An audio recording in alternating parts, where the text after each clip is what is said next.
자, 수능 준비를 하고 있는 고3 이과생들을 위한 수학 강의입니다. 개념 정리나 문제풀이 위주로 하는 수업은 아니고요. 문제를 풀 때 조심해야 될 점들, 또 문제를 접근하는 방식, 이런 쪽에 중점을 두고 수업을 할 것입니다.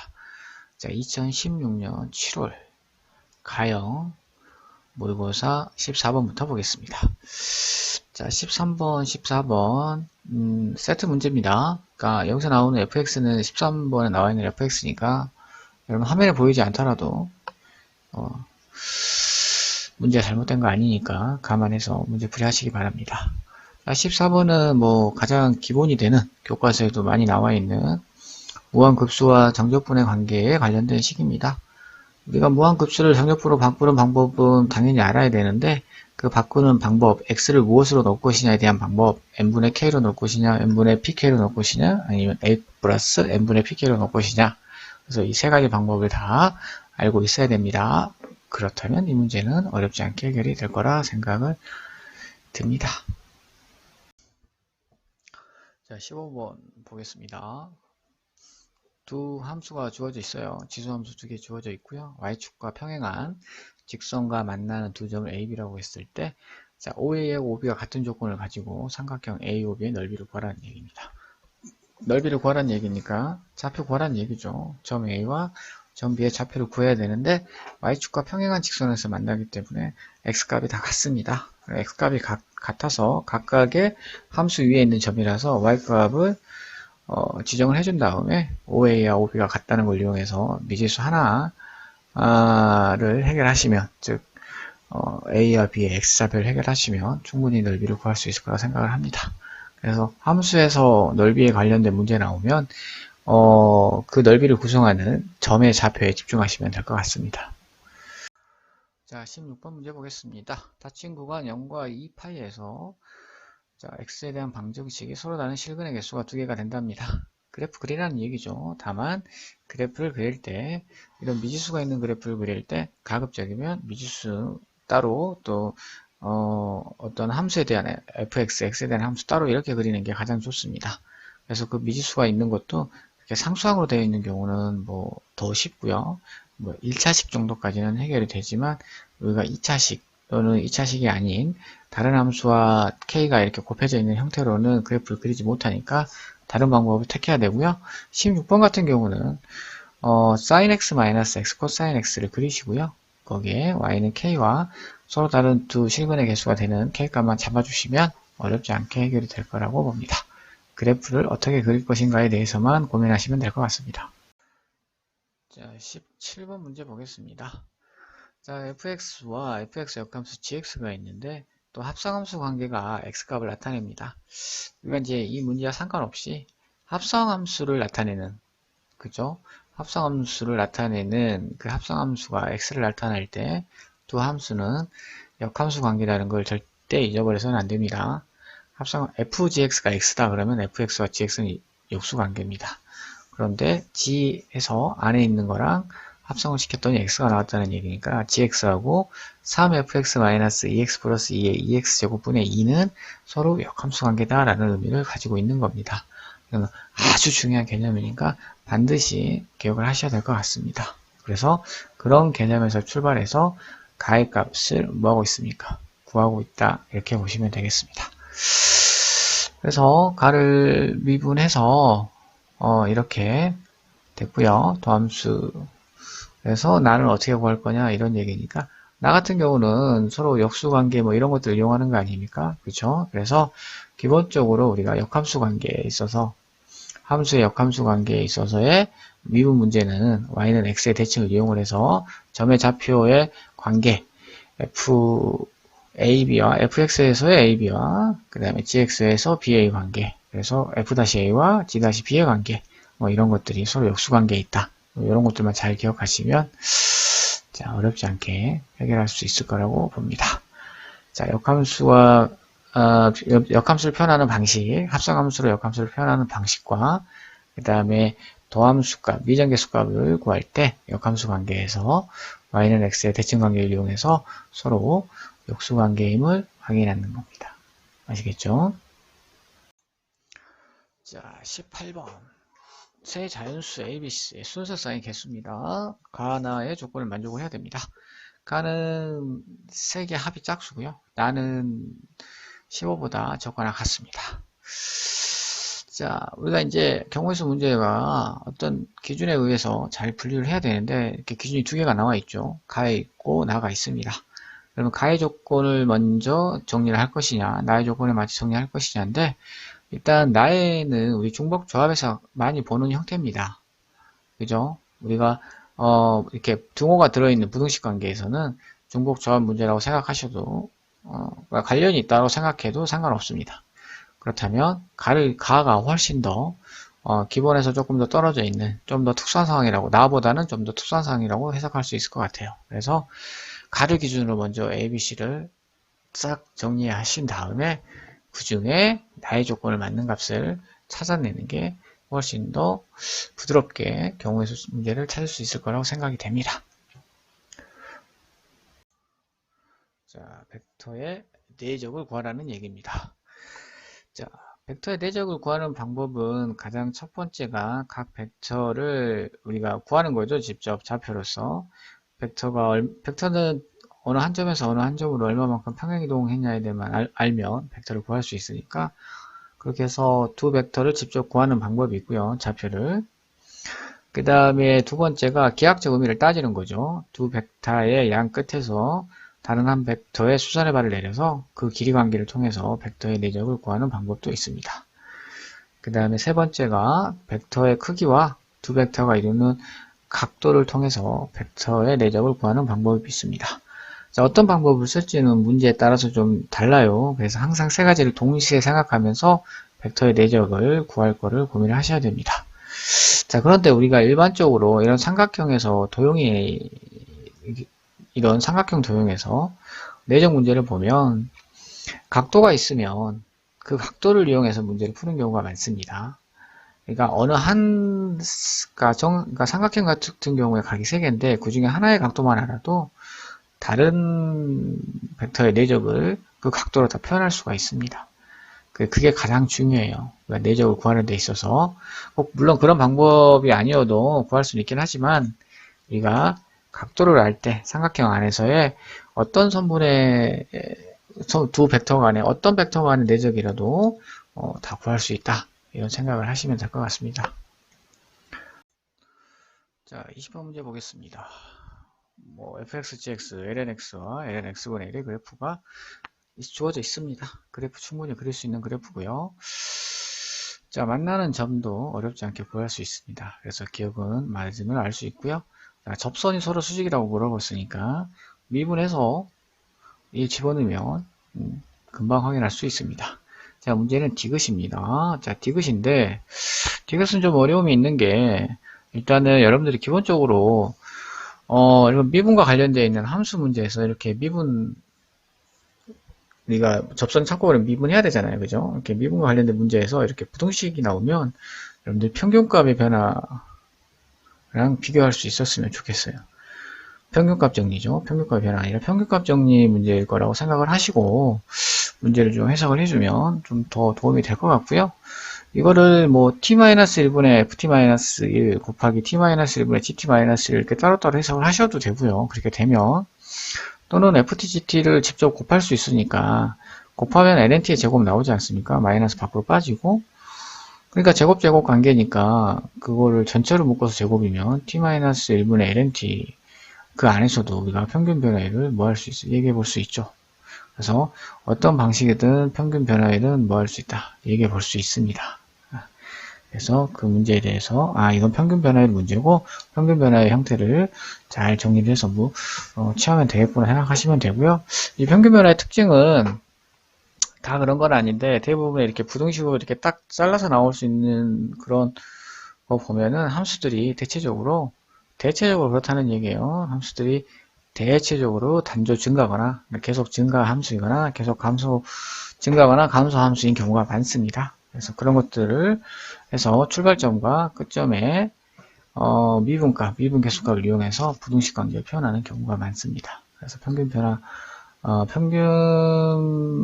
변화에 대한 문제가 나오면 평균값 정리에 대한 문제가 나오면 그런 것까지 동시에 그래프 형태까지 동시에 감안해서 문제를 해석하시면 그렇게 어렵지 않게 또 해석 가능할 것 같습니다. 자, 21번 문제를 보겠습니다. 원이 있고요. 원의 둘레를 n등분했다고 합니다. 여기서 우리가 n을 보통 둘레를 n등분한다는 얘기는 그 원의 중심에서 중심각이라고 해야 되나요? 그 360도 그걸 n등분한 거예요. 그러니까 이 파일을 n등분한다고 생각하시면 되는 겁니다. 그래서 원과 관련된 모든 넓이는 다 원의 중심과 관련이 있죠. 그래서 지금 우리가 구해야 되는 그 마름모의 넓이도 실제로는 현의 길이와 또 관련이 있는 거 아닙니까? 현의 길이. 그러니까 삼각형과 관련이 있는 거고 원의 중심 각도가 또 매우 중요한 역할을 하는 거죠. 그래서 여기서는 뭐 식이 복잡하냐 안 복잡하냐를 떠나서 원의 둘레를 n등분한다는 얘기는 결국 원의 중심을 이 파일을 n등분한다. 그렇게 거기서부터 시작을 해서 현의 길이 관계라든가 아니면 뭐 삼각형의 넓이 관계를 이용해도 되고요. 그래서 2분의 AB 사인 세타를 이용해서 마름모의 넓이를 구하셔도 되고요. 아니면 우리가 알고 있는 대각선의 길이의 곱의 관계를 이용해서 구하셔도 됩니다.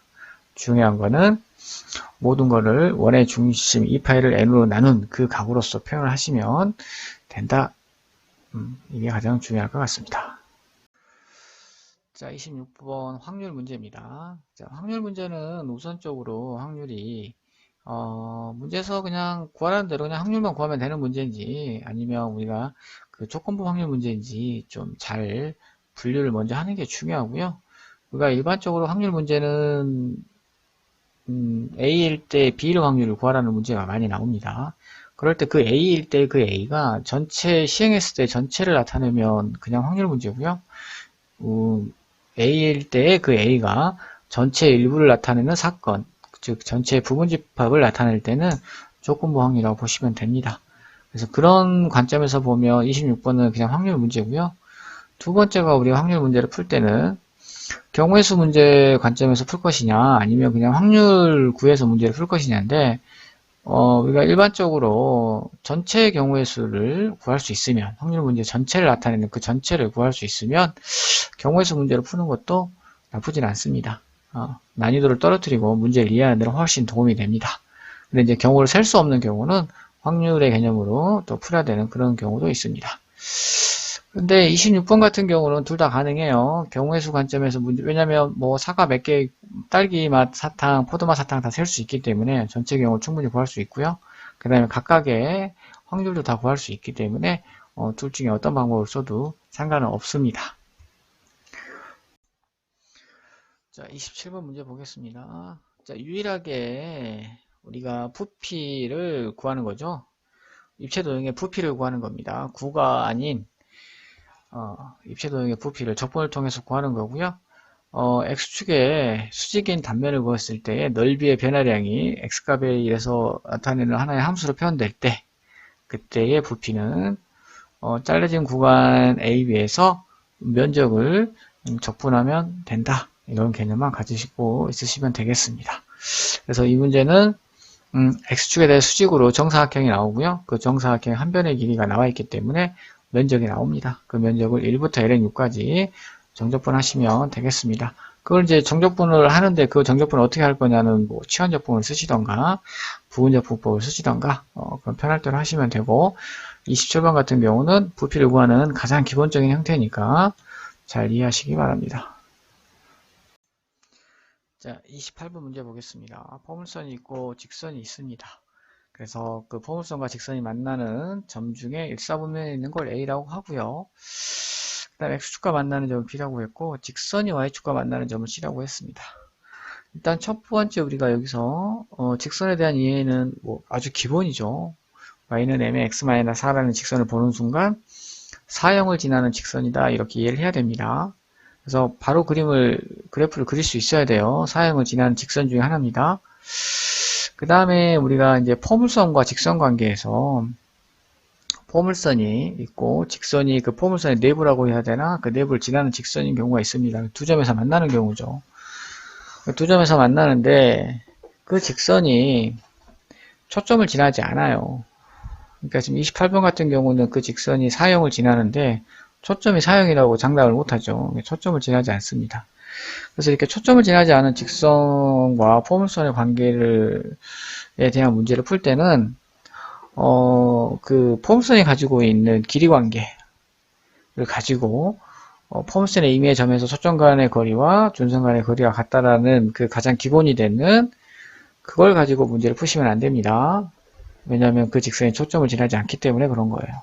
근데 그걸 잠시 착각을 하셔가지고 초점을 지나지 않은 직선임에도 불구하고 그 개념을 자꾸 활용하려고 하는 경우가 있더라고요. 그건 아니니까 그 정도는 좀 구별해 주시고, 그래서 이 문제는 초점을 지나지 않으므로 그렇게 푸시면 안 되고요. 그냥 우리 2차 함수 풀듯이 그냥 푸셔야 돼요. 세 점에 무게중심이 나와 있으니까 세 점의 좌표를 다 구해야 된다는 얘기밖에 안 됩니다. 그래서 세 점의 A, B, C의 좌표를 주어진 M이나 P로 다 정리를 하시고요. 그리고 나서 무게중심이 또 초점이라고 했으니 P형 아니겠습니까? 그렇게 해서 그들의 관계, X좌표는 X좌표끼리의 관계, Y좌표끼리는 Y좌표끼리의 관계, 그렇게 해서 값을 찾아야 되는 문제입니다. 그래서 그런 정도 문제의 구별을 좀 해주시기 바라겠습니다. 자, 29번 문제 보겠습니다. 구가 주어져 있고요. 두 직선이 구를 관통합니다. 만나는 점 두 점이 생기겠죠. 그래서 A, B, P, Q 이렇게 생깁니다. 그렇게 해서 APQ는 정삼각형, 한 변의 길이가 정삼각형이 2루트 3이고요. 그 다음에 AB의 길이와 ABQ의 각도가 2분의 파인 상태에서 평면 APB와 APQ가 이루는 각을 구하라는 얘기입니다. 자, 그러면 우리가 여기서 지금 구 위에 점이 4개가 있습니다. 그러면 삼각형 APQ가 먼저 규정이 돼 있어요. 평면 하나 있는 거 아닙니까? 평면이 있는 겁니다. 그 다음에 ABQ라는 또 하나의 평면이 있습니다. 다만 A하고 Q를 B의 각도가 90도이니까 AQ를 지름으로 하는 원 위에 있는 임의의 점이에요. 원 위에도 있고 문제 주어진 구 위에도 있는 그런 점 중에 하나입니다. B점은. 그럼 그렇게 해서 하나의 도형이 또 나오지 않습니까? 그 다음에 도형이 하나 더 나오죠. APB 이렇게 3개의 도형이 나오는 겁니다. 3개의 평면이 나오는 거죠. 이렇게 3개의 평면이 나와 있는데 이런 얘기예요. 그러면 평면이 나와 있는데 그 평면이 이루는 각을 지금 찾으려고 하고 있어요. 작도를 통해서 하고 있습니다. 방정식 자체가 식으로 주어져 있지 않아서 식으로는 풀 수 없고요. 작도를 해야 됩니다. 그러면 맨 처음에 구가 있는 거고요. 그 다음에 삼각형들이 3개의 삼각형들이 있습니다. 그래서 우리는 제일 먼저 구와 삼각형의 관계를 따져봐야 됩니다. 그래서 구와 삼각형 평면의 관계라는 것은 결국 구의 중심에서 평면 간의 거리에 대한 문제가 되겠습니다. 그래서 맨 처음에 주어진 APQ의 한 변의 길이가 2루트 3인 정삼각형이라고 되어 있는데 그 삼각형의 무게중심, 그게 구의 중심이 된다는 생각을, 그거를 뭐 할 수 있어야 돼? 찾을 수 있어야 됩니다. 그래서 APQ가 하나의 중심이 되는 거죠. 그 평면이 구의 반을 이렇게 자르고 있는 겁니다. 중심을 지나기 때문에. 그죠? 그래서 결국은 구하고 세 평면의 관계라 이렇게 보시면 됩니다. 그래서 구와 APQ의 관계를 찾았습니다. 그 다음에 우리가 찾아야 될 게 평면 ABQ와 평면 APQ의 관계입니다. APQ를 기준으로 놓고 그 위에 B점에 의해서 AQ를 축으로 B점이 이렇게 움직이고 있는 상황입니다. 수직으로. 그렇죠? 그렇게 움직이고 있는 상황입니다. 이럴 때 이런 얘기죠. 삼각형 ABQ와 삼각형 APQ는 무슨 관계에 있냐 이런 얘기예요. 그런데 그 B점은 삼각형 APQ의 무게중심에서 구의 중심이죠. B까지의 거리가 항상 2가 됩니다. 반지름이기 때문에 그런 거죠. 그런 관계들 이용해서 삼각형 ABQ와 삼각형 AP의 위치를 반드시 확인해야 됩니다. 위치 관계를. 평면끼리의 위치 관계는 각도를 얘기하는 거예요. 그래서 각도를 반드시 뭐했다? 확인해야 됩니다. 그래서 그렇게 확인이 되면 자연스럽게 삼각형 APB와 삼각형 APQ가 이루는 각도를 설명할 수 있게 되어 있습니다. 주어진 상황이 무엇이냐는 별로 중요하지 않고요. 주어진 상황의 위치 관계를 어떻게 설명할 것이냐, 그게 가장 중요한 문제가 되겠습니다. 그래서 이런 도형들은 위치 관계 중심으로 문제를 해석하는 게 좋습니다. 자, 30번 문제 보겠습니다. 직선 LM이 서로 평행한 상황이고요. 평행한 상황이니까 x축의 양의 각도가 세타로 같을 수밖에 없는 거죠. 그런데 이 직선이 반원입니다. y는 루트 2-x제곱은 반원이에요. 근데 그 반원을 전부를 지나는 게 아니라 반원의 일부를 지납니다. 자, 여기까지 본 순간 잽싸게 반원을 그려야 되고요. 볼펜 두 자리 꺼내서 상황을 해석을 해야 됩니다. 아, 이런 말이구나. 아, L이 세타에 의해서 이렇게 변하고 있으면 거기에 또 M은 평행한 상황인데, 아, 평행한 상황이다. 그러면서 두 곡선 위에 두 직선이 지나는데, 아, 거리가 변하는구나. 그런데 이 거리가 일정한 임의의 세타에 대해서 최대가 되려면 어떤 상황이 돼야 되겠구나. 이런 것들을 잽싸게 상황 파악을 먼저 해보셔야 됩니다. 됐죠? 상황 파악을 해보면 결론은 이거죠. 직선 L도 변하고 직선 M도 변합니다. 그리고 세타도 변하는 거죠. 이렇게 변하는 거 많을 때는 하나를 먼저 기준을 잡아놓고 거기에 맞춰서 나머지도 따라서 변화를 시키면 됩니다. 직선 L을 세타를 0부터 조금씩 변화를 시켜 나가십니다. 조금씩 시켜 나가다 보면 결국은 그 반구죠. 반구에 접하는 상황부터 시작하면 알 수가 있어요. 그때 M이 점 1, 2를 지날 때 직선임을 알 수 있습니다. 계속 접한 상태로 가다가 결국은 마이너스 1, 2를 지날 때, 그 점에서 접할 때까지는 계속 직선 1이 접선의 개념입니다. 그리고 M은 1, 2를 지나는 직선이죠. 그리고 X축의 양의 반응과 이루는 각은 둘 다 세타로 표현이 되고 있는 상황인 거죠. 언제까지? 4분의 파이까지. 근데 4분의 파이를 넘었으면 그때부터는 접선이 아니죠. 그러니까 접선이 아니란 얘기는 그 L의 직선이 기존에 그 전까지 접선의 관점에서 정리했던 그 세타로 표현되는 게 아니다. 이렇게 보시면 될 것 같습니다. 무슨 말인지 알겠죠? 그래서 새롭게 또 직선을 표현해야 된다는 거죠. 그러니까 점을 지나는 마이너스 1, 2를 지나고 각도가 세타인 점의 관점에서 보시면 되고요. 그 전까지는 접선의 관점에서 보시면 될 것 같습니다. 그래서 결론은 F세타가 4분의 파이일 때 뭐 할 것이다? 달라질 것이다. 이런 얘기예요. 무슨 의미인지 알겠죠? 그러므로 F세타를 0과 4분의 파이 사이에, 그 다음에 4분의 파이부터 2파이까지. 그래서 F세타를 따로 비교하신 다음에 적분을 해야 된다. 이런 의미가 되겠습니다.